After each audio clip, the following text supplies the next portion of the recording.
이게 정말 다 우리 것이라니 믿을 수가 없어. 너무 좋아서 말이 안 나오네. 복권 당첨 그게 제 인생을 구할 줄 알았습니다. 그런데 그 일로 전 가족을 모두 잃었습니다. 그날 저는 평생 처음으로 그리고 마지막으로 행운이라는 걸 잡았습니다. 1등 당첨. 43억. 근데 웃긴 게 뭔지 아십니까? 그날 이후로 집안에서는 단 한 번도 웃음소리가 나지 않았다는 겁니다. 처음엔 다들 기뻐했어요. 아내는 저보다 더 기뻐했죠. 장성한 아들도 제 손을 붙잡고 울더군요. 아버지, 이제 고생 끝이에요.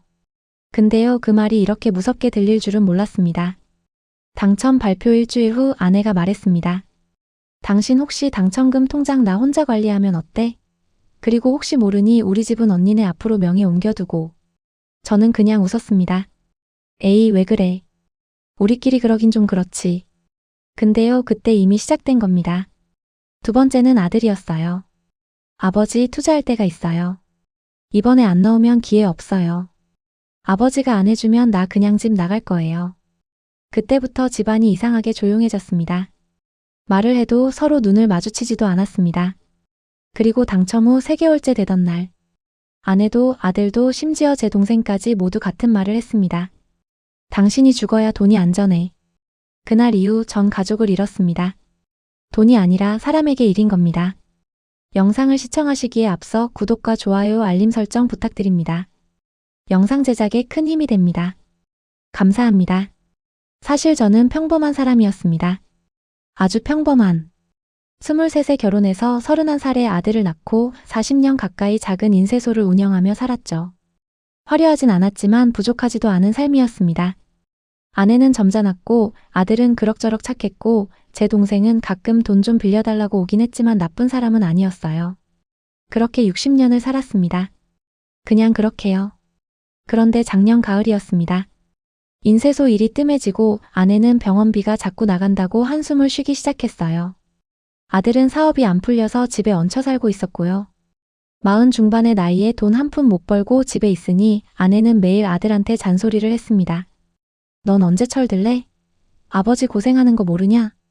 그럴 때마다 아들은 방문을 쾅 닫고 들어갔습니다. 저는 그냥 가만히 앉아 있었어요. 뭐라고 말할 수도 없었고 그렇다고 위로할 말도 없었습니다. 그게 우리 집 풍경이었어요. 그러던 어느 날 저는 퇴근길에 복권 가게를 지나쳤습니다. 평소에는 그냥 지나치던 곳이었는데 그날따라 발걸음이 멈춰지더군요. 유리창에 붙은 포스터에 이렇게 적혀 있었습니다. 당신의 인생을 바꿀 단 하나의 기회. 저는 피식 웃었습니다. 인생을 바꾼다고? 말도 안 되는 소리였죠. 하지만 그날따라 기분이 이상했습니다.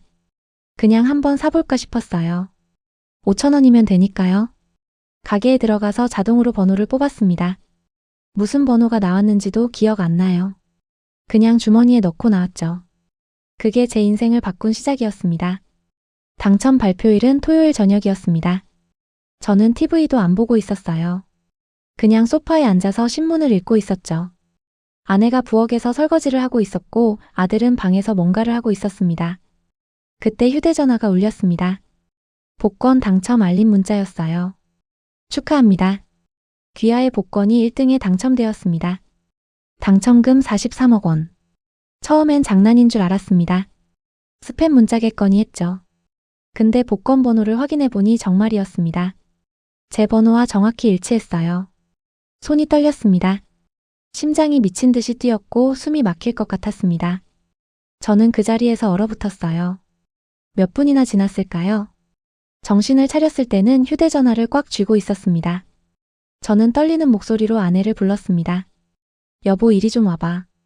아내가 부엌에서 나왔습니다. 손에 물이 뚝뚝 떨어지고 있었어요. 왜 그래? 저는 휴대전화를 내밀었습니다. 아내는 화면을 보더니 눈이 휘둥그레졌습니다. 이게 뭐야? 진짜야? 진짜야. 확인해봤어. 아내는 그 자리에서 주저앉았습니다. 손으로 입을 막고 울기 시작했어요. 저도 모르게 눈물이 났습니다. 우리는 한참을 그렇게 있었습니다. 아들이 방에서 나왔습니다. 뭔 일이에요? 저는 복권을 보여줬습니다. 아들은 처음엔 믿지 못하겠다는 표정이었지만 곧 휴대전화를 빼앗아 들고 인터넷으로 확인하기 시작했어요. 진짜네, 진짜 1등이에요. 아버지 진짜 당첨됐어요. 아들이 소리쳤습니다. 그리고 저를 껴안았어요. 그렇게 우리는 셋이서 한참을 울고 웃었습니다. 그날 밤은 정말 행복했습니다. 오랜만에 가족이 함께 웃었어요. 오랜만에 밥상을 같이 둘러앉았고 오랜만에 미래에 대해 이야기했습니다. 이제 병원비 걱정 안 해도 되겠네. 저도 이제 사업 다시 시작할 수 있어요. 우리 여행 한번 가볼까? 그 밤은 정말 따뜻했습니다. 저는 오랜만에 편안하게 잠들었어요. 하지만 그게 마지막 평화로운 밤이었습니다. 다음 날 아침 아내가 식탁에 앉아 뭔가를 적고 있었습니다. 저는 물었죠. 뭐 해? 아내는 웃으며 말했습니다. 돈 관리 계획 좀 세우고 있어. 43억이 큰 돈이잖아. 제대로 관리 안 하면 금방 날아가. 그래, 그렇긴 하지. 저는 그렇게 대답하고는 신문을 펼쳤습니다. 그때는 그냥 아내가 꼼꼼한 사람이니까 그런가 보다 했어요. 근데 그날 저녁 아내가 제게 말했습니다. 당신 복권 당첨금 받으면 통장 내 이름으로 만들까? 저는 고개를 들었습니다. 왜? 그게 당신 명의로 하면 세금도 많이 나오고 혹시라도 사업 문제 생기면 압류될 수도 있잖아. 내 명의로 하면 더 안전할 것 같아서. 아내의 말에는 일리가 있었습니다. 실제로 제 인쇄소는 빚이 조금 있었고 혹시 모를 일이니 안전하게 하는 게 나을 수도 있었죠. 하지만 뭔가 찝찝했습니다. 그래도 내 명의로 하는 게 맞지 않을까? 아내의 얼굴이 굳었습니다. 왜? 나 못 믿어? 우리 사이에 그런 게 어딨어? 아니, 그게 아니라. 그럼 뭔데? 내가 돈 가지고 도망이라도 갈 것 같아? 아내의 목소리가 높아졌습니다. 저는 당황했어요. 그런 게 아니야. 미안해. 그냥 좀 생각을 해보자는 거지. 뭘 생각해? 당신이 나를 못 믿는다는 거잖아. 아내는 그렇게 말하고는 방으로 들어가 버렸습니다. 저는 거실에 혼자 남았어요. 뭔가 이상했습니다. 아내는 평소에 이렇게 화를 내는 사람이 아니었거든요. 다음 날 아들이 저를 찾아왔습니다. 아버지, 저 할 말이 있어요. 뭔데? 저 친구가 사업 제안을 했어요. 스타트업인데 지금 투자하면 대박 날 것 같대요. 저는 한숨을 쉬었습니다. 또 사업이야? 이번엔 다릅니다. 진짜 확실한 거예요. AI 관련 사업이라 전망도 좋고. 얼마나 필요한데? 10억이요. 저는 눈이 휘둥그레졌습니다. 10억? 너 미쳤어? 아버지, 지금 43억 있잖아요. 10억쯤은 문제 없어요. 문제 없긴 무슨. 그게 얼마나 큰 돈인데. 아들의 얼굴이 굳었습니다. 그럼 뭐 하려고 복권 당첨된 거예요? 그냥 은행에 넣어두기만 할 거예요? 당연히 아니지. 하지만 신중하게 생각해야지. 아들은 더 이상 말하지 않았습니다. 그냥 방으로 들어가 버렸어요. 저는 혼자 남아서 생각에 잠겼습니다. 그날 저녁 제 동생이 찾아왔습니다. 동생은 평소에 자주 오는 편이 아니었는데 그날따라 갑자기 나타났어요. 형, 당첨 소식 들었어. 축하해. 고마워. 동생은 소주 한 병을 꺼냈습니다. 오늘은 축하주 한잔 해야지. 저희는 소주를 마셨습니다. 한참을 이야기하다가 동생이 조심스럽게 말을 꺼냈어요. 형, 근데 당첨금 어떻게 할 거야? 아직 생각 중이야. 나도 좀 도와줄 수 있을까? 저는 동생을 쳐다봤습니다. 무슨 말이야? 동생은 잠시 망설이다가 말했습니다. 형, 내가 요즘 사업이 좀 어려워. 자금이 막혀서 정말 힘들어. 형이 좀 도와주면 안 될까? 얼마나 필요한데? 5억만 빌려줘. 꼭 갚을게. 저는 한숨을 쉬었습니다. 동생은 평생 이런 식이었어요. 돈을 빌려가고는 제대로 갚은 적이 없었죠. 동생아, 미안한데 지금은 좀. 동생의 얼굴이 굳었습니다. 형, 43억이나 있으면서 5억도 못 빌려줘? 진짜 그래? 그게 아니라 아직 계획을 세워야 해서. 동생은 소주잔을 탁 내려놓았습니다. 알았어. 형이 그렇게 나오면 나도 할 말 없지. 동생은 그렇게 말하고는 나가버렸습니다. 저는 혼자 남아서 소주를 마셨어요. 기분이 이상했습니다. 뭔가 틀어지고 있었어요. 그날 밤 저는 잠을 이룰 수 없었습니다. 아내는 옆에서 자고 있었지만 저는 천장만 바라보고 있었어요. 복권에 당첨된 지 겨우 사흘밖에 안 됐는데 이미 집 안 분위기가 이상했습니다. 모두가 돈 이야기만 했어요. 아침에 일어나면 돈, 저녁에 앉으면 돈, 잠들기 전에도 돈. 43억이라는 숫자가 우리 가족의 모든 대화를 지배하기 시작했습니다. 다음 날 아침 저는 은행에 갔습니다. 당첨금을 받기 위해서였어요. 은행 직원은 친절하게 안내해줬고 모든 절차는 생각보다 간단했습니다. 세금을 제하고 받은 금액은 약 30억 원 정도였어요. 통장에 찍힌 숫자를 보니 현실감이 없었습니다. 30억. 평생 벌어도 모을 수 없는 돈이었죠. 저는 그 통장을 가방 깊숙이 넣고 집으로 돌아왔습니다. 집에 도착하니 아내와 아들이 거실에 앉아 있었습니다. 둘 다 제 얼굴을 빤히 쳐다봤어요. 받았어? 응, 받았어. 얼마야? 30억 좀 넘어. 아내와 아들의 눈이 반짝였습니다. 그 눈빛이 저는 무서웠습니다. 처음으로 가족의 눈빛이 무섭게 느껴졌어요. 그날 저녁 우리는 가족회의를 했습니다. 식탁에 둘러앉아 돈을 어떻게 쓸지 이야기했죠. 아내가 먼저 말했습니다. 우선 집부터 사야 해. 이 낡은 집 말고 좋은 아파트로 이사 가자. 아들도 거들었습니다. 그리고 제 사업 자금도 좀 주세요. 10억이면 충분해요. 저는 그들을 바라봤습니다. 너무 성급하게 쓰는 거 아니야? 아내가 반박했습니다. 성급하긴 뭐가 성급해? 우리가 평생 이렇게 살았는데 이제 좀 잘 살아야지. 맞아요. 아버지는 항상 그래요. 너무 조심스러워. 저는 입을 다물었습니다. 뭐라고 말해야 할지 몰랐어요. 그들의 말도 틀린 건 아니었으니까요. 하지만 뭔가 잘못되고 있다는 느낌은 지울 수 없었습니다. 다음 날부터 아내는 본격적으로 부동산을 알아보기 시작했습니다. 아들은 사업 계획서를 들고 다니며 투자자들을 만나기 시작했어요. 저는 그저 지켜볼 뿐이었습니다. 그러던 어느 날 아내가 제게 서류를 내밀었습니다. 이게 뭐야? 진명의 이전 서류야. 저는 서류를 펼쳐봤습니다. 우리 집을 아내 언니 명의로 옮기는 서류였어요. 이걸 왜? 아내가 설명했습니다. 당신 사업 문제 때문에 혹시라도 집이 압류되면 안 되잖아. 언니 명의로 해두면 안전해. 저는 고개를 저었습니다. 그래도 이건 좀. 아내의 얼굴이 굳었습니다. 또 시작이네. 당신 요즘 왜 그래? 다 우리 가족 생각해서 하는 건데. 우리 집인데 왜 언니한테 넘겨? 명목상으로만 그런 거야. 실제로는 우리 집이지. 저는 더 이상 대꾸하지 않았습니다. 하지만 서명은 하지 않았어요. 아내는 화난 얼굴로 서류를 걷었습니다. 알았어. 당신 마음대로 해.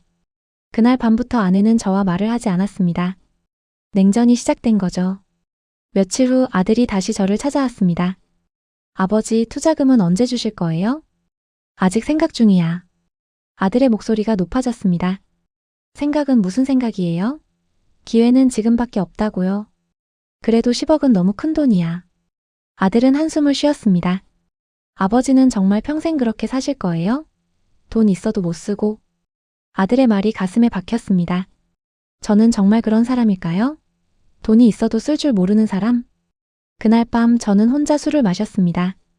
소주 한 병을 다 비웠어요. 취기가 올라오니 모든 게 혼란스러웠습니다. 복권에 당첨되면 행복해질 줄 알았어요. 모든 문제가 해결될 줄 알았죠. 하지만 오히려 문제만 커졌습니다. 가족은 서로 등을 돌렸고 저는 점점 고립되어 갔어요. 다음 날 제 동생이 또 찾아왔습니다. 동생은 이번엔 더 절박해 보였습니다. 얼굴이 상해 있었고 눈 밑에 다크서클이 짙었어요. 형, 나 정말 큰일 났어. 무슨 일인데? 동생은 한참을 망설이다가 말했습니다. 사채 쓴 게 있어. 이번 달 안에 못 갚으면 진짜 큰일 나. 저는 한숨을 쉬었습니다. 얼마야? 8억. 저는 눈을 의심했습니다. 8억? 사채를 8억이나 썼어? 동생이 울먹였습니다. 형, 나도 어쩔 수 없었어. 사업이 안 되니까 형 제발 좀 도와줘. 진짜 죽을 것 같아. 저는 동생을 바라봤습니다. 동생의 눈에는 진짜 두려움이 있었어요.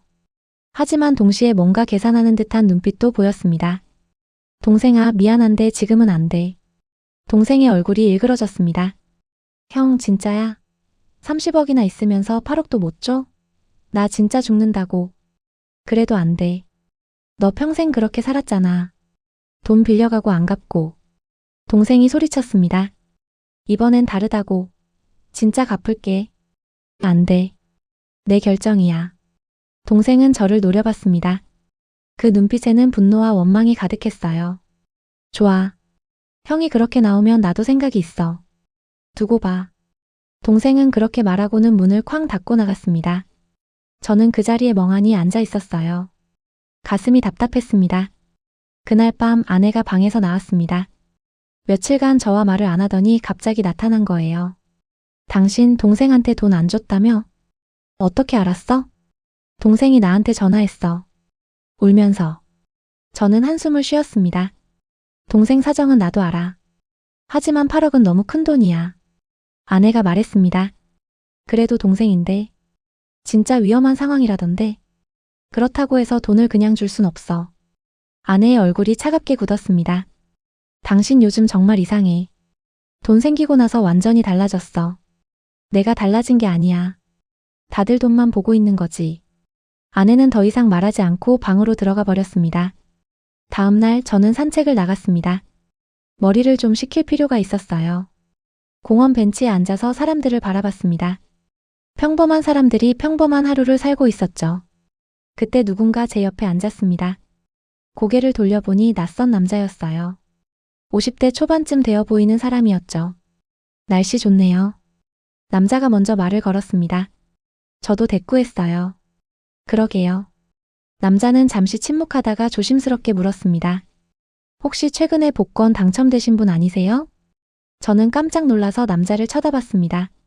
어떻게? 남자가 웃었습니다. 제가 복권 판매점 주인이거든요. 얼굴 한번 봤는데 기억이 나더라고요. 아, 그러셨군요. 남자는 잠시 망설이다가 말을 이었습니다. 축하드립니다. 큰돈 당첨되셨죠? 감사합니다. 남자의 표정이 진지해졌습니다. 근데요, 조심하셔야 합니다. 저는 남자를 바라봤습니다. 무슨 말씀이세요? 남자가 한숨을 쉬었습니다. 저도 예전에 복권에 당첨된 사람들을 많이 봤어요. 큰돈 당첨된 사람들이 어떻게 되는지도 많이 봤고요. 그래서요? 남자는 조용히 말했습니다. 대부분 불행해지더라고요.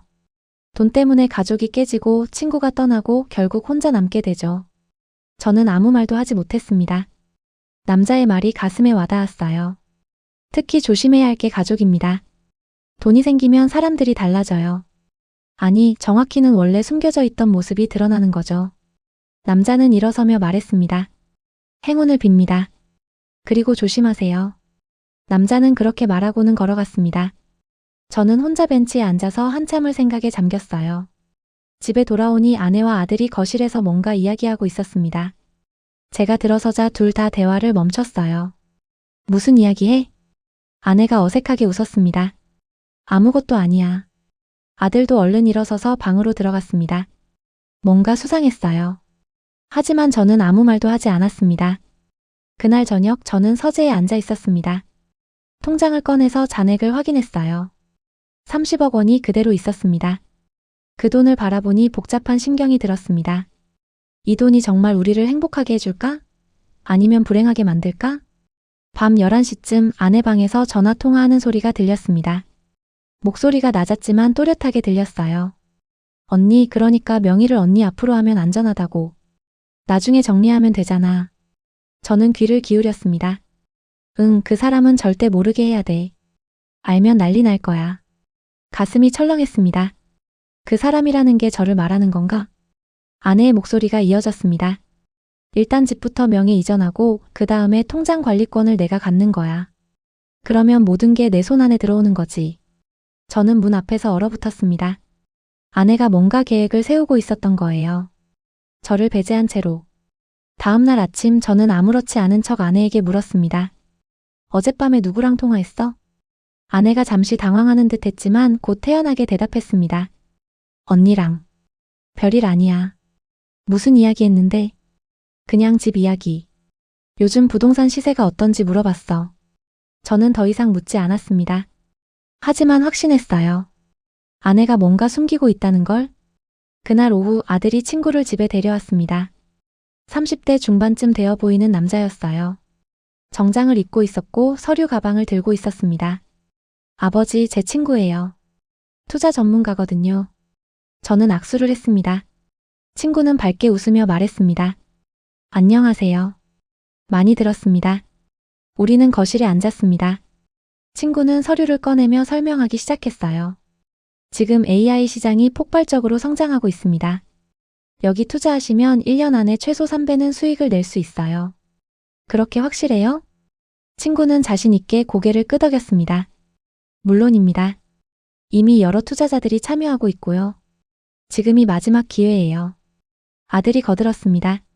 아버지, 이 기회 놓치면 안 돼요. 10억만 투자하면 1년 뒤에 30억이 될 수 있어요. 저는 서류를 훑어봤습니다. 그럴듯해 보였지만 뭔가 찝찝했어요. 좀 더 생각해 볼게요. 아들의 얼굴이 굳었습니다. 생각은 무슨 생각이에요? 기회는 지금밖에 없다고요. 그래도 10억은 큰 돈이니까. 친구가 웃으며 말했습니다. 충분히 신중하셔야죠. 하지만 너무 오래 망설이시면 기회를 놓치실 수 있어요. 알겠습니다. 며칠 안에 답변 드릴게요. 친구와 아들은 서운한 표정으로 나갔습니다. 저는 혼자 남아서 서류를 다시 봤어요. 뭔가 이상했습니다. 회사 주소도 불분명했고 사업자 등록번호도 없었어요. 저는 인터넷으로 회사를 검색해봤습니다. 아무것도 나오지 않았어요. 회사 홈페이지도 없었고 관련 기사도 없었습니다. 사기였어요. 저는 아들 방으로 갔습니다. 문을 두드렸죠. 들어와요. 아들은 침대에 누워 휴대전화를 보고 있었습니다. 아까 그 친구 말인데. 네. 정말 믿을 만한 사람이야? 아들이 벌떡 일어났습니다. 당연하죠. 제 절친이에요. 근데 회사 정보가 하나도 없더라. 아들의 얼굴이 붉어졌습니다. 그건 아직 설립 초기라서 그래요. 사업자 등록번호도 없던데. 아들은 말문이 막혔습니다. 잠시 침묵이 흘렀어요. 아버지는 정말 아무것도 못 믿으시는군요. 믿고 싶어도 믿을 수가 없잖아. 아들이 소리쳤습니다. 그럼 평생 그렇게 의심하면서 사세요. 돈 있어도 못 쓰고. 아들은 방문을 쾅 닫아버렸습니다. 저는 복도에 서서 한숨을 쉬었어요. 그날 밤 저는 잠을 이룰 수 없었습니다. 복권 당첨 후 2주가 지났는데 집안은 완전히 달라져 있었어요. 아내는 저와 대화를 거의 하지 않았고 아들은 방에만 틀어박혀 있었습니다. 다음 날 새벽 저는 일찍 일어났습니다. 거실로 나왔는데 아내가 소파에 앉아 뭔가를 보고 있었어요. 뭐해? 아내가 깜짝 놀라며 서류를 숨겼습니다. 아무것도 아니야. 보여줘봐. 안 돼. 저는 아내에게 다가갔습니다. 아내는 서류를 더 꽁꽁 숨겼어요. 순간 감정이 폭발했습니다. 보여달라고. 저는 아내 손에서 서류를 빼앗았습니다. 서류를 펼쳐보니 부동산 매매 계약서였어요. 우리 집을 아내 언니 명의로 넘기는 계약서였습니다. 이게 뭐야? 아내가 당황해하며 말했습니다. 그건 그냥. 내가 서명도 안 했는데 어떻게 계약서가 있어? 아내는 입술을 깨물었습니다. 나 당신 도장 찍었어. 가슴이 철렁했습니다. 뭐? 아내가 소리쳤습니다. 당신이 계속 거부하니까 어쩔 수 없었어. 집이 압류되면 어떡하려고. 내 허락도 없이 도장을 찍어? 그게 말이 돼? 아내의 눈에 눈물이 고였습니다. 나도 우리 가족 생각해서 한 거야. 당신은 아무것도 안 하잖아. 돈만 쥐고 있고. 저는 아무 말도 할 수 없었습니다. 배신감이 밀려왔어요. 40년을 함께 산 아내가 제 허락도 없이 제 도장을 훔쳐 찍었다는 게 믿기지 않았습니다. 아내가 울며 말했습니다. 미안해. 나도 무서웠어. 당신이 돈을 잘못 쓸까봐, 우리가 다시 가난해질까봐. 저는 천천히 고개를 저었습니다. 당신 나를 전혀 믿지 않았구나. 아내는 더 이상 대답하지 않았습니다. 저는 서류를 들고 방으로 들어갔어요. 그리고 문을 잠갔습니다. 침대에 앉아서 서류를 다시 봤습니다. 계약 날짜는 3일 후였어요. 아내는 3일 후에 우리 집을 언니에게 넘길 계획이었습니다. 저는 휴대전화를 꺼내서 변호사에게 전화했습니다. 대학 동창이었던 친구였어요. 여보세요? 나야. 급한 일이 있어서 그러는데. 저는 상황을 설명했습니다. 친구는 심각한 목소리로 말했습니다. 그건 명백한 사문서 위조야. 고소할 수 있어. 고소까지는 하기 싫고 계약을 무효화할 수는 없을까? 가능하지. 당장 오면 도와줄게. 저는 집을 나섰습니다. 아내는 거실에 앉아 울고 있었지만 저는 그냥 지나쳤어요. 변호사 사무실에서 필요한 서류를 작성했습니다. 계약 무효 신청서였어요. 변호사가 말했습니다. 이거 제출하면 계약은 무효가 될 거야. 근데 자네 정말 괜찮아? 뭐가? 가족관계 말이야. 이거 하면 완전히 틀어질 텐데. 저는 한숨을 쉬었습니다. 이미 틀어졌어. 변호사는 더 이상 묻지 않았습니다. 서류를 접수하고 집으로 돌아왔어요. 집에 도착하니 아내뿐만 아니라 아들 그리고 제 동생까지 거실에 앉아 있었습니다. 셋이서 뭔가 심각하게 이야기하고 있었어요. 제가 들어서자 모두 대화를 멈췄습니다. 다들 왜 모여 있어? 아내가 먼저 말했습니다. 당신 우리 진지하게 이야기 좀 해야겠어. 무슨 이야기? 아들이 나섰습니다. 아버지 솔직히 말씀드릴게요. 아버지 혼자 돈을 다 관리하는 건 문제가 있어요. 동생도 거들었습니다. 형, 우리도 가족이야. 당연히 돈을 나눠야지.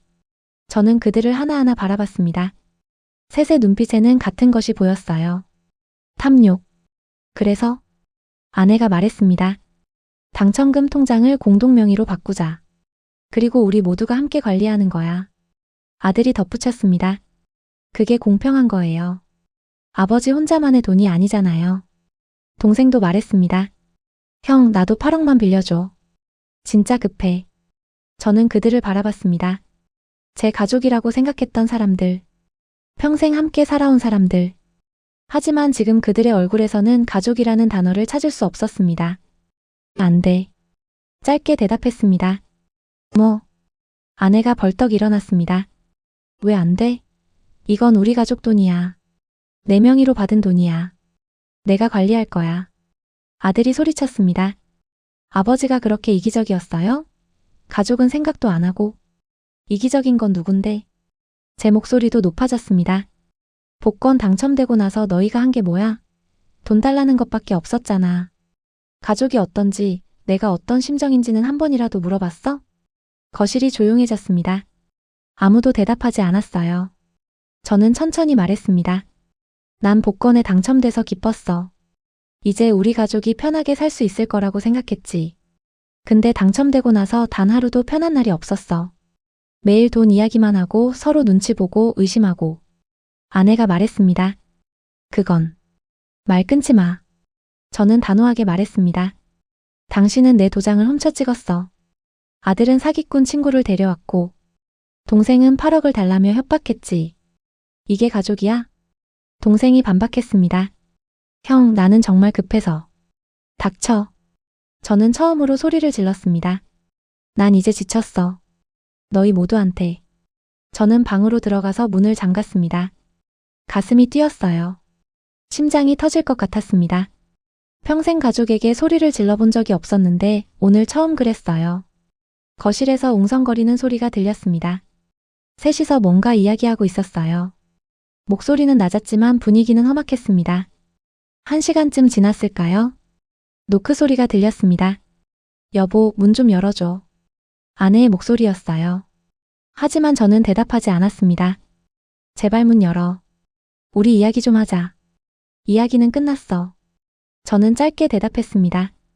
아내가 문 밖에서 한참을 서 있다가 결국 돌아갔습니다. 발걸음 소리가 멀어졌어요.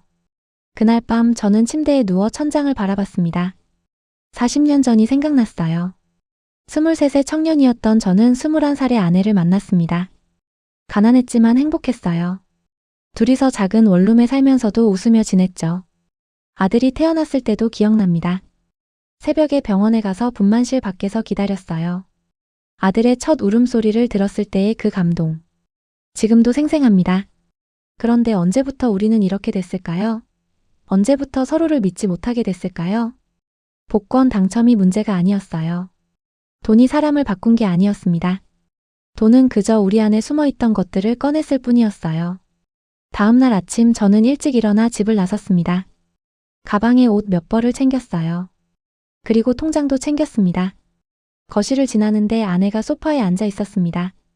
밤새 잠을 못 잤는지 눈이 퉁퉁 부어 있었어요. 어디가? 잠깐 나갔다 올게. 언제 와? 모르겠어. 아내는 더 이상 묻지 않았습니다. 저는 현관문을 나섰어요. 모텔에 방을 잡았습니다. 싸구려 모텔이었지만 상관없었어요. 그냥 혼자 있고 싶었습니다. 방에 짐을 풀고 침대에 앉았습니다. 휴대전화를 꺼냈어요. 아내에게서 문자가 와 있었습니다. 언제 돌아올 거야? 우리 이야기 좀 하자. 저는 문자를 읽고 휴대전화를 내려놨습니다. 대답하고 싶지 않았어요. 창밖을 바라봤습니다. 사람들이 바쁘게 오가고 있었어요. 모두 각자의 삶을 살고 있었죠. 저만 여기 멈춰 있는 것 같았습니다. 며칠이 지났습니다. 그동안 저는 모텔 방에만 있었어요. 밖에 나가지도 않았고 누구와도 연락하지 않았습니다. 그저 멍하니 TV를 보거나 창밖을 바라봤어요. 아내에게서 문자가 계속 왔습니다. 하루에 10통도 넘게 왔어요. 여보, 제발 집에 와. 우리 이야기 좀 하자. 당신 없으니까 집이 너무 조용해. 미안해. 내가 잘못했어. 돌아와줘. 하지만 저는 답장하지 않았습니다. 아들에게서도 문자가 왔어요. 아버지, 어디 계세요? 집에 오세요. 저희 걱정돼요. 연락이라도 주세요. 동생에게서도 전화가 왔습니다. 하지만 받지 않았어요. 일주일째 되던 날 변호사 친구에게서 연락이 왔습니다. 자네 집에 무슨 일 있어? 자네 아내가 나한테 전화했어. 뭐래? 자네 행방을 모르겠다며 걱정하더군. 혹시 나랑 연락하냐고. 저는 한숨을 쉬었습니다. 난 괜찮아. 정말? 목소리가 괜찮아 보이지 않는데. 그냥 좀 쉬고 있어. 친구는 잠시 침묵하다가 말했습니다. 자네 혹시 이혼 생각하는 거 아니야? 이혼이라는 단어에 가슴이 철렁했습니다. 그런 생각은 해본 적이 없었어요. 아니, 그런 건 아니야. 그럼 뭐야? 계속 이렇게 있을 건 아니잖아. 모르겠어. 그냥 생각을 좀 정리해야 해. 친구는 더 이상 묻지 않았습니다. 알았어. 필요하면 언제든 연락해. 전화를 끊고 침대에 누웠습니다. 천장을 바라보며 생각했어요. 이혼. 40년을 함께 산 아내와 헤어진다는 게 상상이 되지 않았습니다. 하지만 동시에 집으로 돌아간다는 것도 상상이 되지 않았어요. 그날 밤 꿈을 꿨습니다. 젊은 시절의 꿈이었어요. 아내와 처음 만났던 날이 생각났습니다. 21살의 아내는 정말 예뻤어요. 웃을 때마다 보조개가 생겼고 목소리는 맑았습니다. 우리는 한강 둔치를 걸으며 미래를 이야기했어요. 당신은 꿈이 뭐예요? 아내가 물었습니다. 저는 웃으며 대답했죠. 그냥 평범하게 사는 거. 작은 집에서 아이 낳고 행복하게 사는 거. 아내도 웃었습니다. 저도요. 그게 제 꿈이에요. 우리는 손을 잡고 걸었습니다. 그때는 돈이 없어도 행복했어요. 서로만 있으면 충분했습니다. 꿈에서 깼을 때 베개가 젖어 있었습니다. 자면서 울었던 것 같아요. 다음 날 저는 결심을 했습니다. 집으로 돌아가기로요. 하지만 예전의 저로 돌아가는 건 아니었어요. 이제는 달라져야 했습니다. 집에 도착했을 때는 저녁 6시쯤이었습니다. 현관문을 열고 들어갔어요. 집안은 조용했습니다. 거실로 들어가니 아내가 소파에 앉아 있었습니다. 저를 보자마자 벌떡 일어났어요. 여보. 아내의 눈에 눈물이 고였습니다. 하지만 저는 감정을 드러내지 않았어요. 어디 있었어? 연락도 안 하고. 모텔에 있었어. 왜? 왜 그랬어? 저는 소파에 앉았습니다. 아내도 조심스럽게 앉았어요. 당신 나한테 사과할 말 없어? 아내는 고개를 숙였습니다. 미안해. 정말 미안해. 도장 훔쳐 찍은 거 잘못했어. 그게 다야. 아내가 고개를 들었습니다. 뭐? 도장 훔쳐 찍은 것만 잘못한 거야? 다른 건? 아내는 입술을 깨물었습니다. 나도 너무 욕심이 났었나 봐. 돈이 생기니까 이것저것 하고 싶은 게 많아서.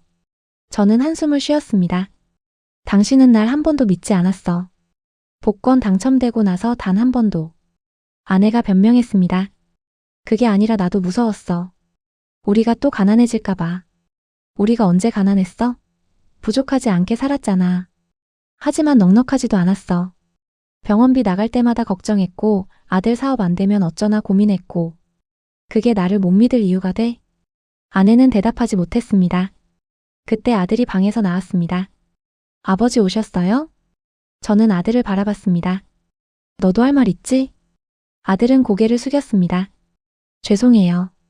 사기꾼 친구 데려온 거 그때는 정말 좋은 기회인 줄 알았어요. 그 친구는 사기꾼이야. 회사도 없고 사업자 등록도 안 돼 있어. 아들은 아무 말도 하지 못했습니다. 너 그거 알고 있었어? 아들의 얼굴이 붉어졌습니다. 아니요, 몰랐어요. 거짓말하지 마. 눈 보면 알아. 아들은 고개를 더 숙였습니다. 한참의 침묵이 흘렀어요. 저는 천천히 말했습니다. 너희는 날 ATM으로 봤어. 돈 뽑는 기계. 그게 전부였지. 아내가 부인했습니다. 아니야. 우리가 당신을. 말 끊지 말라니까. 제 목소리는 냉정했습니다. 복권 당첨되고 나서 너희가 나한테 물어본 게 뭐야? 내가 어떤지, 무슨 생각을 하는지 한 번이라도 물어봤어? 아니, 돈 이야기밖에 안 했잖아. 아내와 아들은 아무 말도 하지 못했습니다. 저는 가방에서 서류를 꺼냈습니다. 이게 뭔지 알아? 뭔데요? 아들이 물었습니다. 재산 분할 계획서야. 아내와 아들의 얼굴이 밝아졌습니다. 정말요? 저는 고개를 저었습니다. 기대하지 마. 너희 생각과는 다를 테니까. 저는 서류를 펼쳤습니다. 30억 중에서 10억은 사회에 기부할 거야. 뭐? 아내가 소리쳤습니다. 10억을? 왜? 우리보다 더 어려운 사람들이 많아. 그 사람들에게 도움이 되고 싶어. 하지만 그건 너무. 아내의 말을 끊고 계속했습니다. 그리고 10억은 내가 관리할 거야. 노후 자금으로. 아내의 얼굴이 굳었습니다. 나머지 10억은? 5억은 당신 명의로 줄게. 알아서 써. 정말? 아내의 눈이 반짝였습니다. 하지만 조건이 있어. 뭔데? 진명의 이전은 취소해. 그리고 내 돈에 대해서는 더 이상 간섭하지 마. 아내는 잠시 망설이다가 고개를 끄덕였습니다. 알았어. 저는 아들을 바라봤습니다. 너한테는 3억을 줄게. 아들의 얼굴이 밝아졌습니다. 정말요? 하지만 투자는 안 돼. 그 돈으로 제대로 된 사업을 배워. 학원을 다니든 교육을 받든 해서 실력을 쌓아. 아들은 실망한 표정이었지만 고개를 끄덕였습니다. 나머지 2억은 비상금으로 놔둘 거야. 정말 급한 일이 있을 때만 쓰는 거. 아내가 조심스럽게 물었습니다. 그럼 동생은? 동생한테는 안 줘. 왜? 동생은 평생 그렇게 살았어. 돈을 줘도 날리기만 할 거야. 하지만 동생도 가족인데. 저는 단호하게 고개를 저었습니다. 안 돼. 이건 내 결정이야. 아내는 더 이상 말하지 않았습니다. 저는 서류를 테이블에 놓았습니다. 이대로 할 거면 여기 서명해. 싫으면 각자 살자. 아내와 아들은 서로를 쳐다봤습니다. 그리고 서류를 집어들었어요. 할게요. 아들이 먼저 말했습니다. 나도 할게. 아내도 동의했습니다. 하지만 저는 안도하지 않았습니다. 그들의 눈빛에서 진심을 찾을 수 없었거든요. 다음 날 저는 은행에 가서 계좌를 정리했습니다. 10억은 사회복지법인에 기부했어요. 아내와 아들 명의로 각각 5억과 3억을 이체했습니다. 모든 절차가 끝나고 집에 돌아왔을 때는 저녁이었습니다. 아내와 아들은 각자의 방에 있었어요. 저는 거실에 혼자 앉아 있었습니다. 뭔가 텅 빈 기분이었어요. 30억이 순식간에 12억으로 줄었습니다. 하지만 후회는 없었어요. 그날 밤 저는 일기를 썼습니다. 오랜만이었어요. 복권에 당첨된 지 한 달이 지났다. 이 한 달은 내 인생에서 가장 긴 한 달이었다. 가족이 무너지는 걸 지켜봤고 내 자신도 무너졌다. 하지만 이제는 조금 정리가 된 것 같다. 앞으로 어떻게 될지 모르겠지만 최소한 나는 내 선택에 떳떳하다. 일기를 덮고 불을 껐습니다. 어둠 속에서 누웠어요. 아내는 옆방에서 자고 있었습니다. 우리는 이제 따로 자고 있었어요. 다음 날 아침 동생이 찾아왔습니다. 초인종을 누르는 소리가 요란했어요. 문을 열자 동생이 화난 얼굴로 서 있었습니다. 형, 진짜 나한테는 한 푼도 안 줄 거야? 그래. 왜? 나도 동생인데? 동생의 목소리가 높아졌습니다. 네가 지금까지 살아온 걸 생각해봐. 돈을 줘봤자 또 날릴 거야. 이번엔 다르다고. 진짜 갚을게. 매번 그렇게 말했잖아. 그리고 한 번도 안 갚았어. 동생의 얼굴이 일그러졌습니다. 좋아. 형이 그렇게 나오면 나도 생각이 있어. 무슨 말이야? 동생이 비웃었습니다. 형, 사채업자들한테 형 얘기 다 했어. 복권 당첨됐다고. 곧 찾아올 거야. 가슴이 철렁했습니다. 뭐? 형이 안 도와주면 나도 방법이 없잖아. 미안하지만 어쩔 수 없었어. 동생은 그렇게 말하고는 가버렸습니다. 저는 그 자리에 멍하니 서 있었어요. 아내가 나왔습니다. 무슨 일이야? 저는 상황을 설명했습니다. 아내의 얼굴이 창백해졌어요. 어떻게? 사채업자들이 찾아오면. 모르겠어. 그날부터 저는 불안했습니다. 언제 사채업자들이 찾아올지 몰랐거든요. 며칠은 아무 일도 없었어요. 하지만 일주일 후 그들이 나타났습니다. 저녁 8시쯤이었습니다. 초인종이 울렸어요. 문을 열자 3명의 남자가 서 있었습니다. 모두 덩치가 컸고 얼굴에 흉터가 있었어요. 혹시 복권 당첨되신 분 맞으시죠? 한 남자가 웃으며 물었습니다. 하지만 그 웃음은 섬뜩했어요. 누구세요? 저희는 동생분한테 돈 빌려준 사람들이에요. 얘기 좀 하죠. 남자들은 제 대답도 듣지 않고 안으로 들어왔습니다. 거실 소파에 떡하니 앉았어요. 아내가 부엌에서 나왔습니다. 남자들을 보자 얼굴이 하얘졌어요. 여보. 괜찮아. 방에 들어가 있어. 아내는 망설이다가 방으로 들어갔습니다. 저는 남자들 맞은편에 앉았어요. 무슨 일이십니까? 저는 최대한 침착하게 물었습니다. 남자가 웃으며 서류를 꺼냈습니다. 동생분이 저희한테 8억을 빌려가셨어요. 이자까지 하면 지금 10억이 됐고요. 10억요? 네. 그런데 갚을 능력이 안 되시는 것 같더라고요. 그래서 형님께 왔습니다. 저는 서류를 받아봤습니다. 정말로 8억을 빌린 차용증이었어요. 동생의 서명이 있었습니다. 이건 제가 빌린 돈이 아닙니다. 물론 아니죠. 동생분이 빌린 거죠. 하지만 가족이잖아요? 남자의 목소리에 위협이 섞여 있었습니다. 가족이라도 제가 갚을 의무는 없습니다. 의무는 없죠. 하지만 형님 복권 당첨되셨잖아요? 10억쯤은 문제 없으시죠? 저는 남자를 똑바로 쳐다봤습니다. 안 됩니다. 동생 빚은 동생이 갚아야죠. 남자의 얼굴에서 웃음이 사라졌습니다. 형님, 우리가 좋게 말할 때 좋게 하시죠. 이거 안 갚으면 어떻게 되는지 아시죠? 협박하시는 겁니까? 협박이 아니라 경고죠. 남자는 일어서며 말했습니다. 일주일 드릴게요. 일주일 안에 10억 준비하세요. 안 그러면 형님 가족도 편하지 못할 겁니다. 남자들은 그렇게 말하고 나갔습니다. 문이 닫히자마자 다리에 힘이 풀렸어요. 소파에 주저앉았습니다. 아내가 방에서 나왔습니다. 여보, 어떡해? 정말 10억을 줘야 하는 거야? 줄 수 없어. 그건 동생 빚이야. 하지만 저 사람들 정말 위험해 보였어. 나도 알아. 저는 한숨을 쉬었습니다. 머리가 복잡했어요. 다음 날 저는 경찰서에 갔습니다.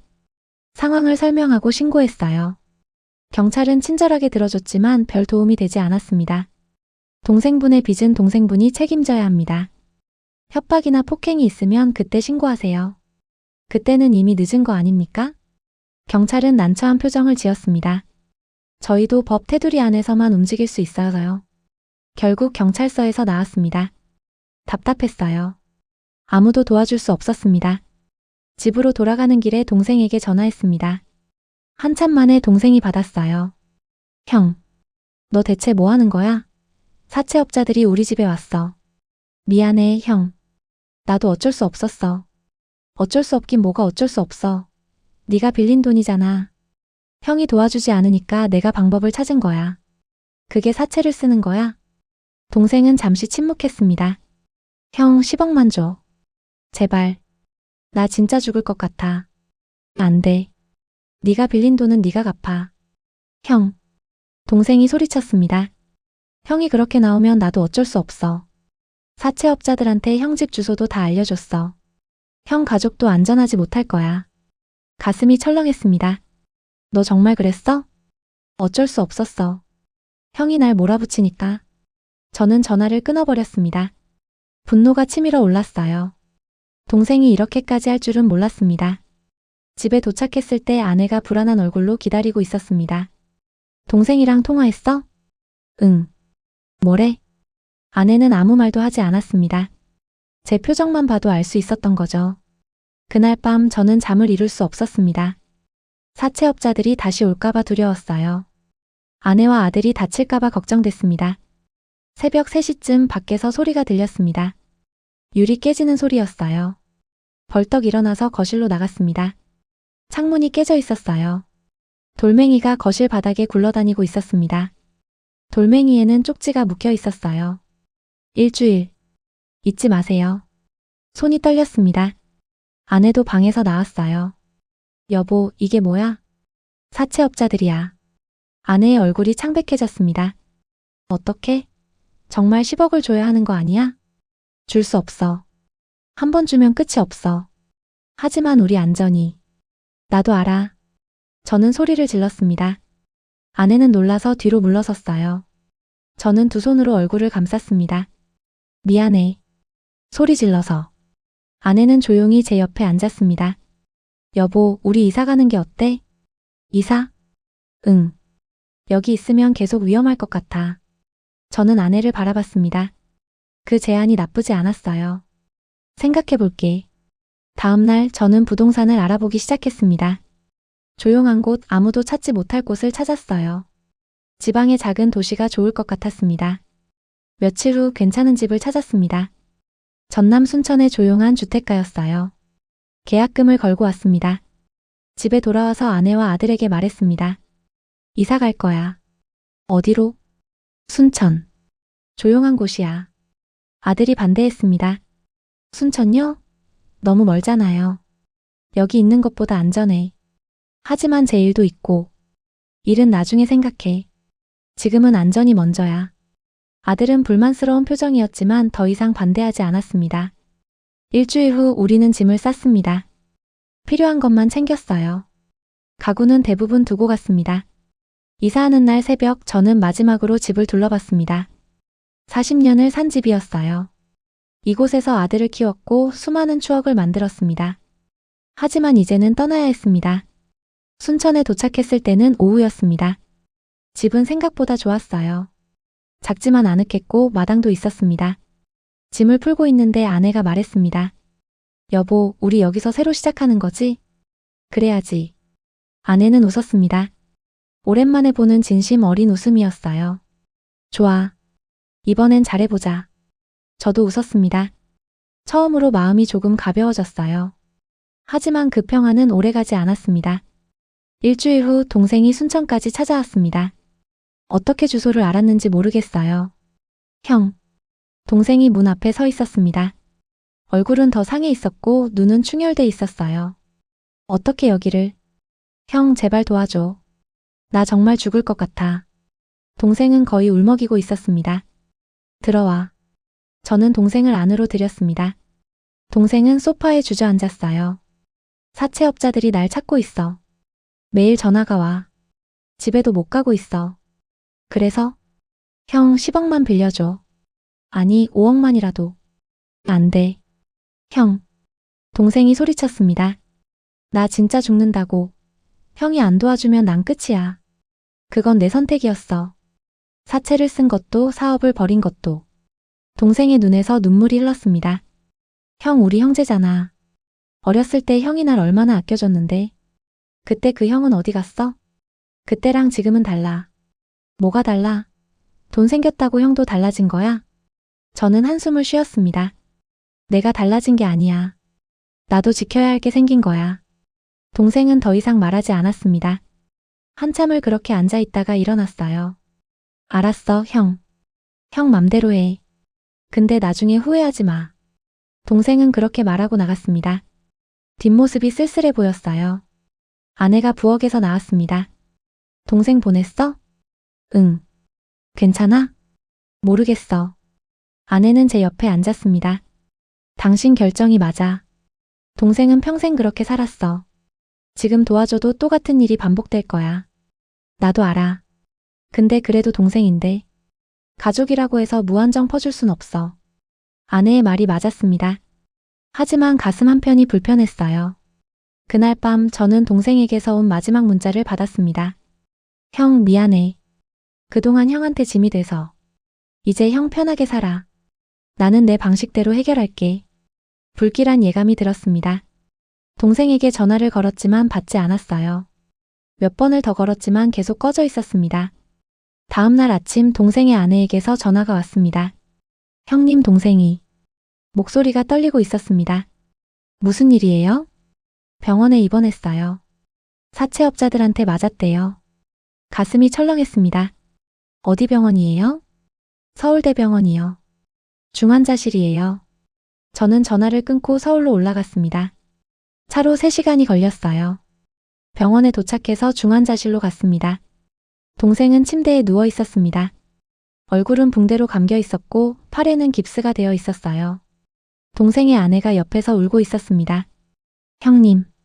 동생의 아내가 저를 보자마자 울음을 터뜨렸습니다. 어떻게 된 거예요? 사채업자들이 찾아왔어요. 돈을 내놓으라고. 동생이 없다고 하니까 마구 때렸어요.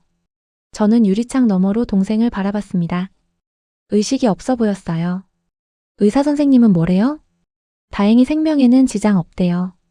하지만 회복하는데 시간이 걸릴 거래요. 저는 한참을 동생을 바라봤습니다. 미안한 마음과 분노가 동시에 들었어요. 치료비는 제가 낼게요. 동생의 아내가 고개를 들었습니다. 정말요? 네. 그리고 사채는 제가 정리할게요. 형님. 동생의 아내는 다시 울기 시작했습니다. 저는 병원을 나와서 사채업자들에게 연락했습니다. 만나자고 했어요. 그들은 흔쾌히 응했습니다. 다음 날 조용한 카페에서 만났습니다. 그때 왔던 남자가 웃으며 말했습니다. 현명한 선택하셨네요. 조건이 있습니다. 뭔데요? 10억을 드리겠습니다. 하지만 앞으로 제 동생에게 절대 연락하지 마세요. 남자는 잠시 생각하더니 고개를 끄덕였습니다. 좋습니다. 돈만 받으면 우리도 끝이에요. 저는 수표를 꺼냈습니다. 10억짜리 수표였어요. 남자는 수표를 받아서 확인했습니다. 확실하시네요. 계약서는 여기 있습니다. 남자는 차용증을 꺼내서 찢었습니다. 그리고 계약 해지 서류에 서명했어요. 이제 끝입니다. 다시는 연락 안 하겠습니다. 명심하세요. 만약 제 동생에게 다시 연락하면 고소하겠습니다. 남자는 웃으며 일어났습니다. 걱정 마세요. 우리도 돈만 받으면 되니까요. 남자들은 나갔습니다. 저는 혼자 카페에 앉아 있었어요. 10억이 순식간에 날아갔습니다. 이제 제 손에 남은 돈은 2억뿐이었어요. 하지만 후회는 없었습니다. 동생을 구했으니까요. 병원으로 돌아갔습니다. 동생은 깨어나 있었어요. 저를 보자 눈물을 흘렸습니다. 형 미안해. 이제 됐어. 형이 사채 정리해줬다며? 응. 동생은 한참을 울었습니다. 형 고마워. 평생 잊지 않을게. 저는 동생의 손을 잡았습니다. 이제 제대로 살아. 더 이상 이런 일 없어야 해. 알았어, 형. 약속할게. 저는 동생의 손을 놓고 일어섰습니다. 병원비는 내가 낼 테니까 걱정하지 마. 그리고 퇴원하면 연락해. 형. 저는 병원을 나왔습니다. 밖은 어두웠어요. 별이 총총히 빛나고 있었습니다. 순천으로 돌아가는 길은 멀게만 느껴졌습니다. 10억이 사라진 것보다 더 큰 무게가 가슴을 짓눌렀어요. 동생을 구하긴 했지만 제 선택이 옳았는지 확신이 서지 않았습니다. 집에 도착하니 밤 11시가 넘어 있었습니다. 불이 꺼져 있었어요. 조용히 문을 열고 들어갔습니다. 거실에 불을 켜려는데 아내와 아들이 소파에 앉아 있었습니다. 불도 켜지 않은 채 어둠 속에 앉아 있었어요. 왜 불을 안 켜고 있어? 저는 스위치를 눌렀습니다. 거실에 불이 들어왔어요. 아내와 아들의 얼굴이 보였습니다. 둘 다 굳은 표정이었어요. 무슨 일이야? 아내가 먼저 입을 열었습니다. 당신 동생한테 10억 줬다며? 가슴이 철렁했습니다. 어떻게 알았어? 병원에서 동생 아내가 전화했어. 고맙다고. 저는 소파에 앉았습니다. 사채 정리해준 거야. 아들이 소리쳤습니다. 10억을요? 아버지 미쳤어요? 목소리를 낮춰. 미쳤다고요? 우리한테는 그렇게 아끼더니 삼촌한테는 10억을 그냥 줘요? 그냥 준 게 아니야. 동생이 죽을 뻔했어. 아내가 끼어들었습니다. 그래도 10억은 너무 큰 돈이잖아. 우리랑 상의라도 했어야지. 상의하면 허락했을 것 같아? 아내는 입을 다물었습니다. 저는 한숨을 쉬었습니다. 이제 우리한테 남은 돈은 2억뿐이야. 뭐? 아내와 아들이 동시에 소리쳤습니다. 2억요? 30억이 2억이 됐다고요? 기부한 게 10억, 너희 준 게 8억, 동생 사채 정리한 게 10억. 2억 남았어. 아내의 얼굴이 창백해졌습니다. 당신 우리랑 상의도 없이 그렇게 큰 결정을 했어? 긴급한 상황이었어. 긴급하면 뭐해요? 우리 돈인데? 아들이 소리쳤습니다. 우리 돈이 아니야. 내 명의로 받은 돈이야. 아내가 벌떡 일어났습니다. 당신 정말 이기적이야. 가족 생각은 안 하고 당신 맘대로만 해. 이기적인 건 누군데? 제 목소리도 높아졌습니다. 복권 당첨되고 나서 너희가 뭘 했어? 가족을 생각했어? 아니면 돈만 생각했어? 거실이 조용해졌습니다. 저는 천천히 말을 이었습니다. 너희는 처음부터 날 ATM으로만 봤어. 돈 뽑는 기계. 나도 감정이 있는 사람이라는 건 생각도 안 했지. 아내가 눈물을 흘렸습니다. 그게 아니야, 나도 우리 가족 생각해서. 가족 생각? 내 도장 훔쳐 찍은 게 가족 생각이야? 아내는 대답하지 못했습니다. 아들도 말했습니다. 아버지, 저도 잘못했어요. 근데 이제 와서 어떡해요? 이미 돈은 다 써버렸는데. 그게 문제야. 너희는 돈만 생각해. 아들의 얼굴이 붉어졌습니다. 그럼 아버지는 뭐예요? 우리 몰래 10억씩이나 써놓고. 그건 동생 목숨이 위험했기 때문이야. 우리는 위험하지 않았어요? 저는 아들을 바라봤습니다. 무슨 말이야? 아들이 말했습니다. 엄마가 요즘 우울증 약 먹고 있어요. 아버지 몰랐죠? 저는 아내를 쳐다봤습니다. 정말이야? 아내는 고개를 끄덕였습니다. 당신이 집을 나간 뒤로 너무 힘들었어. 밤마다 잠도 못 자고. 왜 말 안 했어? 당신한테 말해봤자 소용없을 것 같아서. 가슴이 아팠습니다. 미안해. 몰랐어. 아내는 고개를 저었습니다. 이제 와서 미안하다고 해서 뭐해. 이미 다 틀어졌는걸? 아내는 방으로 들어가 버렸습니다. 아들도 자기 방으로 들어갔어요. 저는 혼자 거실에 남았습니다. 답답했어요. 모든 게 꼬여만 갔습니다. 다음날 아침 저는 일찍 일어났습니다. 산책을 나갔어요. 순천의 아침 공기는 맑았습니다. 공원 벤치에 앉아서 생각에 잠겼습니다. 복권 당첨 후 2달이 지났어요. 이 2달 동안 저는 가족을 잃었고 돈도 잃었습니다. 남은 건 2억과 깨진 가족관계뿐이었어요. 그때 옆에 누군가 앉았습니다. 고개를 돌려보니 70대쯤 되어 보이는 할아버지였어요. 날씨 좋네요. 할아버지가 먼저 말을 걸었습니다. 네, 그러네요. 표정이 안 좋아 보이시는데 무슨 고민 있으세요? 저는 잠시 망설이다가 대답했습니다. 가족 문제가 좀 있어서요. 아, 그러시구나. 저도 예전에 그랬어요. 할아버지는 먼 곳을 바라보며 말했습니다. 제가 50대 때 사업이 잘 됐어요. 돈을 좀 벌었죠. 그런데 그때부터 가족이 달라지더라고요. 저는 할아버지를 쳐다봤습니다. 저랑 비슷한 상황이네요. 그렇죠? 돈이 생기면 사람들이 달라져요.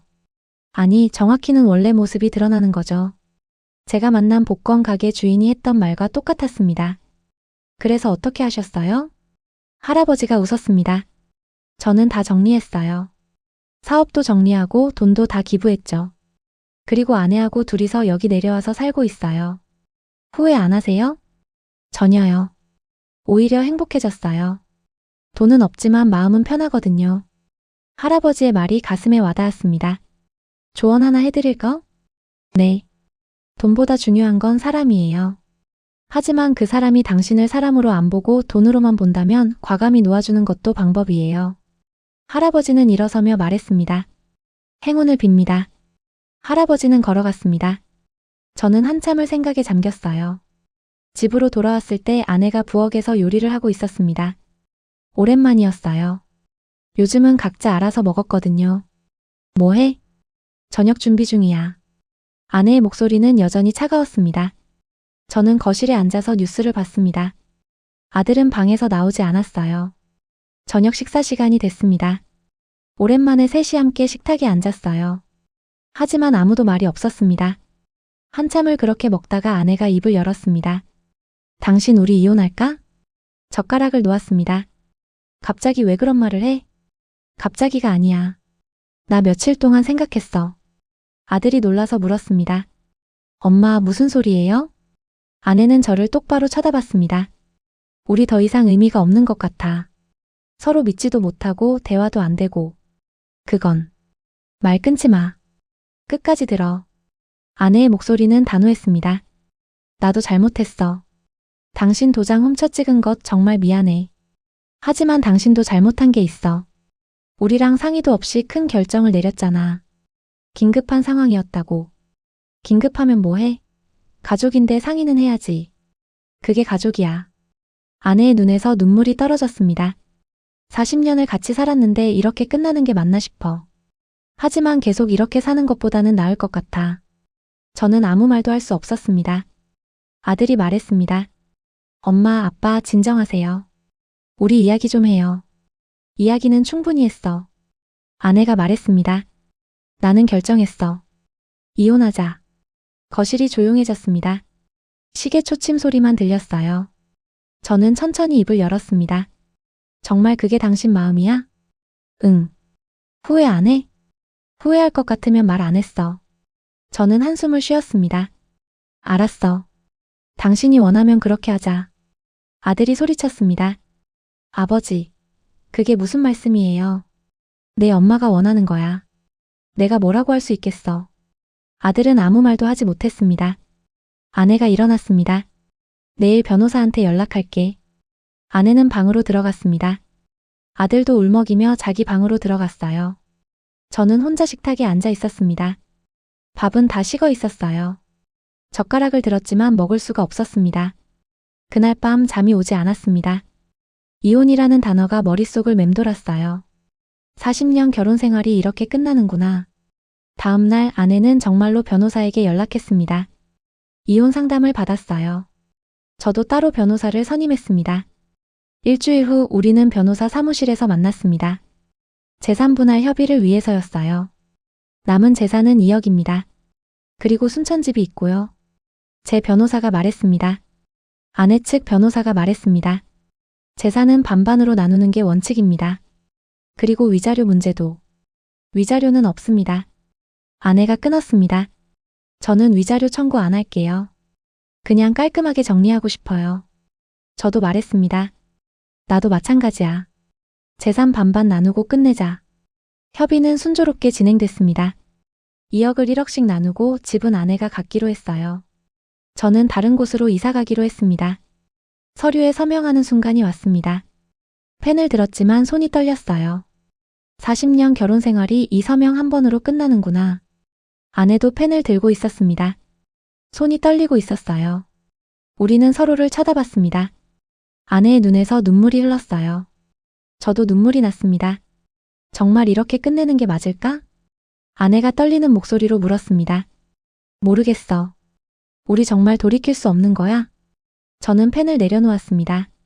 잠깐만요. 변호사들이 저를 쳐다봤습니다. 시간을 좀 주세요. 아내랑 둘이서 이야기할 시간을. 변호사들은 자리를 비켜줬습니다. 방에는 저와 아내만 남았어요. 여보. 제가 먼저 입을 열었습니다. 우리 정말 이렇게 끝내야 할까? 40년을 함께 산 사이인데. 아내가 울먹였습니다. 나도 모르겠어. 근데 계속 이렇게는 못 살 것 같아. 나도 잘못했어. 너무 독단적으로 행동했어. 너희 입장은 생각 안 하고. 나도 잘못했어. 너무 돈에 집착했어. 우리는 한참을 울었습니다. 그때 문이 열렸습니다. 아들이 들어왔어요. 아버지, 어머니. 아들의 얼굴도 눈물 범벅이었습니다. 제발 이혼하지 마세요. 제가 잘못했어요. 제가 너무 욕심부렸어요. 아들이 무릎을 꿇었습니다. 제발요. 우리 가족 이대로 끝내지 말아요. 저와 아내는 아들을 바라봤습니다. 아내가 말했습니다. 일어나. 무릎 꿇지 마. 아들을 일으켰습니다. 셋이서 한참을 울었어요. 그날 우리는 이혼 서류에 서명하지 않았습니다. 대신 다시 이야기하기로 했어요. 제대로 솔직하게. 집으로 돌아와서 거실에 둘러앉았습니다. 셋이서 밤새 이야기했어요. 저는 제 마음을 솔직하게 말했습니다. 복권 당첨 후 얼마나 외로웠는지, 얼마나 배신감을 느꼈는지. 아내도 자기 마음을 털어놨습니다. 얼마나 불안했는지, 왜 그런 선택을 했는지. 아들도 고백했습니다. 얼마나 조급했는지, 왜 사기꾼 친구를 믿었는지. 그렇게 밤새 이야기했습니다. 처음으로 진솔한 대화였어요. 새벽이 됐을 때 우리는 결정했습니다. 다시 시작하기로요. 이번엔 제대로. 하지만 다시 시작한다는 게 쉬운 일은 아니었습니다. 말은 그렇게 했지만 실제로는 어색했어요. 서로를 대하는 게 조심스러웠습니다. 다음 날 아침 저는 일찍 일어나서 아침 식사를 준비했습니다. 평소에는 아내가 했던 일이었죠. 계란 프라이와 토스트, 간단한 샐러드를 만들었어요. 아내가 부엌으로 나왔습니다. 당신이 왜? 오랜만에 내가 해보고 싶어서. 아내는 놀란 표정으로 식탁에 앉았습니다. 아들도 나왔어요. 우와, 아버지가 요리를? 가끔은 해야지. 우리는 함께 아침을 먹었습니다. 어색했지만 나쁘지 않았어요. 식사 후 저는 제안했습니다. 우리 산책 갈까? 지금? 아내가 물었습니다. 응. 날씨도 좋고. 아내는 잠시 망설이다가 고개를 끄덕였습니다. 좋아. 우리는 함께 공원으로 나갔습니다. 아들은 집에 남았어요. 둘만의 시간이 필요했거든요. 공원길을 걸으며 이야기했습니다. 별다른 주제는 없었어요. 그냥 일상적인 이야기들. 날씨, 동네 풍경, 지나가는 사람들. 한참을 걷다가 벤치에 앉았습니다. 아내가 먼저 말을 꺼냈어요. 여보, 내가 그동안 너무 심했던 것 같아. 나도 마찬가지야. 아내는 먼 곳을 바라보며 말했습니다. 솔직히 말할게. 복권 당첨됐을 때 정말 기뻤어. 근데 동시에 불안했어. 이 돈을 잘 관리하지 못하면 어떡하나, 당신이 잘못 쓰면 어떡하나. 그래서 내 도장을 훔쳐 찍은 거야? 응. 잘못한 거 알아. 근데 그때는 그게 최선인 것 같았어. 저는 한숨을 쉬었습니다. 나도 이해는 해. 근데 그래도 너무 상처받았어. 미안해. 아내가 제 손을 잡았습니다. 오랜만에 느끼는 아내의 손이었어요. 나도 미안해. 너무 독단적이었어. 우리는 한참을 그렇게 앉아 있었습니다. 말없이 손을 잡고 집으로 돌아오니 아들이 청소를 하고 있었습니다. 아들이 청소를? 아내가 놀라서 물었습니다. 네. 제가 좀 해야죠. 아들은 쑥스럽게 웃었습니다. 그날 저녁 우리는 함께 저녁을 만들었습니다. 셋이서 부엌에 서서 요리했어요. 오랜만이었습니다. 아들이 양파를 썰다가 말했습니다. 아버지, 저 제대로 배우려고 요리학원 등록했어요. 요리학원? 네. 3억으로 사업 벌이는 것보다 기술을 배우는 게 낫다고 생각했어요. 저는 아들을 바라봤습니다. 잘 생각했다. 아들이 웃었습니다. 감사해요, 아버지.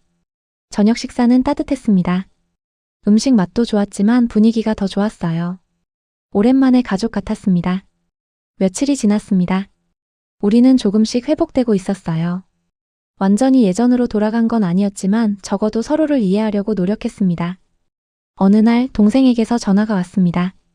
형, 나야. 어떻게 지내? 퇴원했어. 지금 집에서 쉬고 있어. 다행이다. 형 정말 고마워. 형이 아니었으면 나 죽었을 거야. 이제 제대로 살아야지. 알아. 다시는 사채 같은 거 안 써. 그리고 형한테 빌린 돈 꼭 갚을게. 천천히 갚아. 급하지 않아. 동생의 목소리가 떨렸습니다. 형 사랑해. 나도. 전화를 끊고 나니 마음이 따뜻해졌습니다. 10억이 아깝지 않았어요. 한 달이 지났습니다. 우리 가족은 안정을 찾아가고 있었어요. 아내는 우울증 약을 끊었고 아들은 요리학원에 열심히 다니고 있었습니다. 저는 작은 서점을 하나 열었습니다. 평생 해보고 싶었던 일이었어요. 순천 시내 조용한 골목에 작은 서점을 열었습니다. 개업 첫날 아내와 아들이 와줬습니다. 축하해, 여보. 아내가 꽃다발을 건넸습니다. 아버지, 대박 나세요. 아들도 웃으며 말했습니다. 고마워. 서점은 크게 성공하지는 못했습니다. 하루에 손님이 대여섯 명 정도였어요. 하지만 행복했습니다. 책에 둘러싸여 조용히 시간을 보내는 게 좋았어요. 어느 날 오후 한 손님이 들어왔습니다. 40대 중반쯤 되어 보이는 여자였어요. 어서 오세요. 책 구경 좀 할게요. 여자는 한참을 서가를 둘러보다가 한 권을 집었습니다. 시집이었어요. 이거 살게요. 계산을 해드리며 물었습니다. 시를 좋아하세요? 네. 힘들 때마다 시를 읽어요. 무슨 힘든 일이라도? 여자는 잠시 망설이다가 말했습니다. 남편이 복권 당첨됐어요. 저는 깜짝 놀랐습니다. 그게 힘든 일인가요? 여자가 쓸쓸하게 웃었습니다. 당첨되고 나서 가족이 완전히 달라졌어요. 모두가 돈만 보고. 결국 남편은 집을 나갔고요. 여자의 이야기는 제 이야기와 너무 비슷했습니다. 지금은 어떠세요? 이혼 절차 중이에요. 돈 때문에 모든 걸 잃었네요. 저는 여자에게 제 이야기를 해줬습니다. 복권 당첨, 가족의 변화, 거의 이혼할 뻔했던 일, 그리고 다시 시작한 것까지. 여자는 눈물을 흘리며 들었습니다. 그럼 다시 회복하신 거예요? 완전히는 아니에요. 아직도 어색할 때가 있어요. 하지만 노력하고 있어요. 어떻게 그렇게 할 수 있었어요? 서로 솔직하게 이야기했어요. 그리고 서로를 용서했고요. 여자는 한참을 생각하더니 말했습니다. 저도 남편이랑 다시 이야기해 볼게요. 잘 생각하셨어요. 여자는 책을 들고 나갔습니다. 뒷모습이 조금 가벼워 보였어요. 그날 저녁 집에 돌아가니 아내가 저녁을 준비하고 있었습니다. 오늘 손님 많았어? 그냥 그랬어. 근데 재미있는 손님이 왔어. 저는 낮에 만난 여자 이야기를 해줬습니다. 아내는 조용히 듣고 있었어요. 우리랑 비슷한 사람이 많구나. 그러게.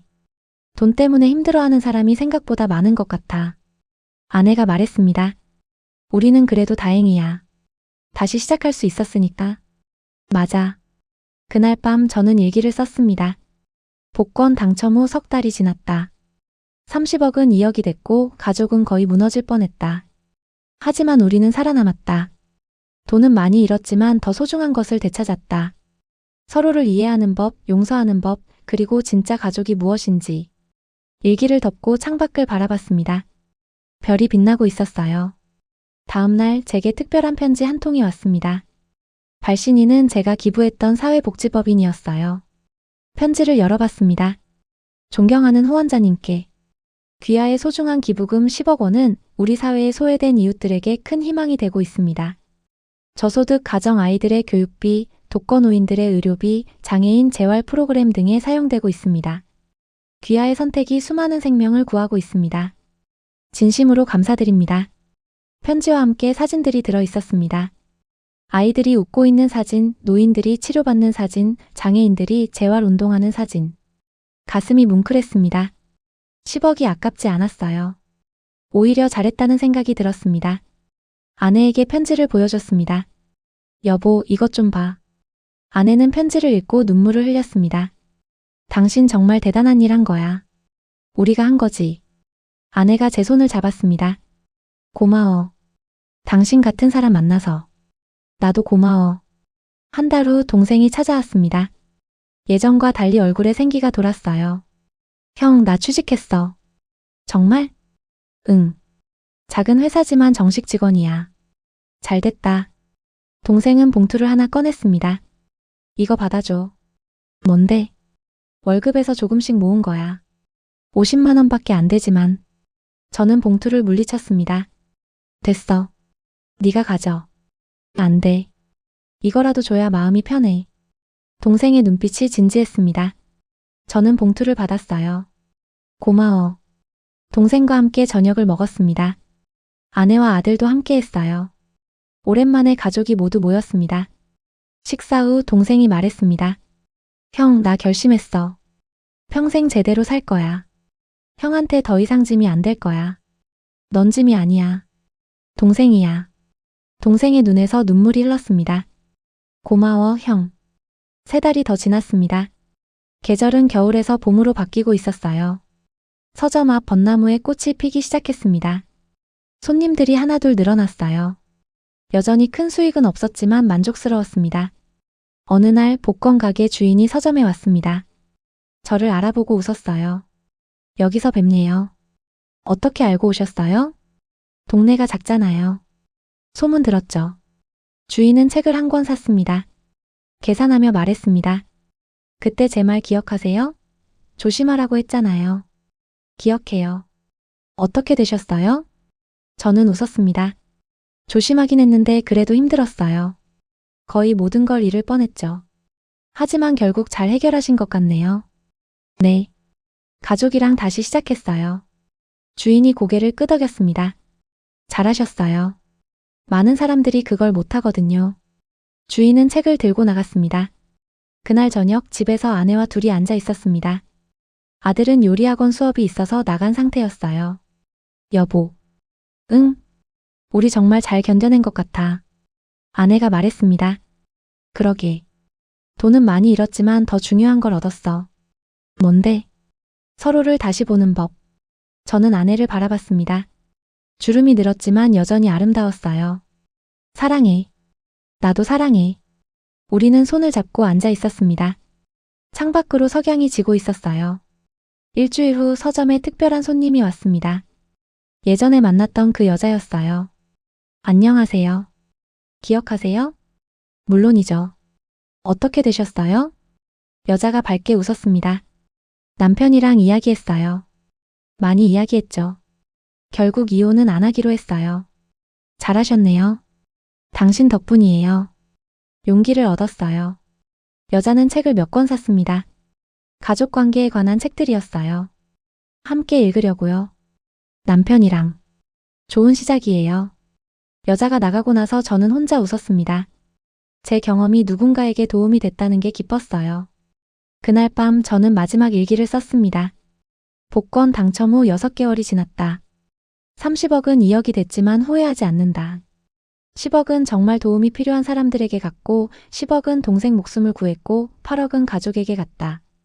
남은 2억으로 작은 서점을 열었고 가족과 다시 시작했다. 돈이 사람을 바꾸는 게 아니었다. 돈은 그저 사람 속에 숨어 있던 것을 드러냈을 뿐이다. 우리 안에는 탐욕도 있었고 불안도 있었고 이기심도 있었다. 하지만 동시에 사랑도 있었고 용서도 있었고 희망도 있었다. 복권은 저주가 아니었다. 기회였다. 우리가 진짜 누구인지 볼 수 있는 기회. 그리고 더 나은 사람이 될 수 있는 기회. 지금 저는 행복하다. 돈은 적지만 마음은 편하다.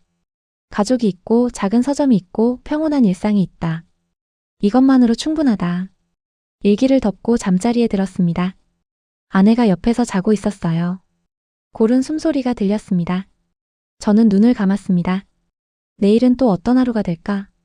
손님이 올까? 책은 팔릴까? 중요하지 않았어요. 내일도 가족과 함께라면 그것만으로 충분했습니다. 몇 년 후의 어느 날 저는 서점에 앉아 책을 읽고 있었습니다. 문이 열리며 젊은 부부가 들어왔어요. 어서 오세요. 책 좀 찾고 있어요. 가족 관계에 관한 책요. 저는 웃으며 일어났습니다. 이쪽에 있어요. 서가로 안내하며 물었습니다. 특별한 이유라도? 남편이 대답했습니다. 최근에 큰 돈이 생겼거든요. 그런데 가족 관계가 조금 어려워져서요. 저는 고개를 끄덕였습니다. 이해해요. 저도 비슷한 경험이 있었거든요. 정말요? 네. 복권에 당첨됐었어요. 부부는 놀란 표정으로 저를 쳐다봤습니다. 어떻게 하셨어요? 저는 웃었습니다. 시간이 좀 걸리겠지만 이야기해드릴게요. 저는 그들을 의자에 앉히고 제 이야기를 시작했습니다. 복권 당첨, 가족의 변화, 갈등, 거의 무너진 순간, 그리고 다시 시작한 것까지. 부부는 눈물을 흘리며 들었습니다. 그럼 지금은 행복하세요? 네. 완벽하진 않지만 행복해요. 아내가 물었습니다. 비결이 뭐예요? 저는 잠시 생각하다가 대답했습니다. 서로를 용서하는 것. 그리고 돈보다 사람이 더 중요하다는 걸 기억하는 것. 부부는 서로를 바라보며 손을 잡았습니다. 고맙습니다. 큰 도움이 됐어요. 언제든 다시 오세요. 부부는 책을 몇 권 사서 나갔습니다. 문이 닫히자 저는 다시 의자에 앉았어요. 창밖으로 햇살이 들어왔습니다. 따뜻했어요. 저는 눈을 감고 생각했습니다. 복권에 당첨된 것이 행운이었을까, 불행이었을까? 지금 생각해보면 둘 다였던 것 같습니다. 돈은 많은 것을 가져갔지만 동시에 많은 것을 가르쳐줬어요. 가족의 소중함, 돈의 무서움, 용서의 힘, 그리고 진짜 행복이 무엇인지. 그날 저녁 집에서 가족과 함께 저녁을 먹었습니다. 아내가 만든 된장찌개와 제육볶음, 아들이 요리학원에서 배워온 샐러드. 맛있다. 제가 말했습니다. 정말? 아내가 웃으며 물었습니다. 정말이야. 아들도 말했습니다. 우리 이렇게 평범하게 사는 게 제일 좋은 것 같아요. 맞아. 저는 고개를 끄덕였습니다. 평범한 게 최고야. 식사 후 우리는 거실에 앉아 TV를 봤습니다. 뉴스에서 복권 당첨자 이야기가 나왔어요. 어떤 사람이 50억에 당첨됐다는 내용이었습니다. 저 사람도 우리처럼 힘들겠네. 아내가 말했습니다. 그러게. 하지만 잘 이겨냈으면 좋겠어. 아들이 말했습니다. 그러게. 돈보다 가족이 더 중요하다는 걸 알았으면 좋겠어. 저는 웃었습니다. 우리가 배운 것처럼.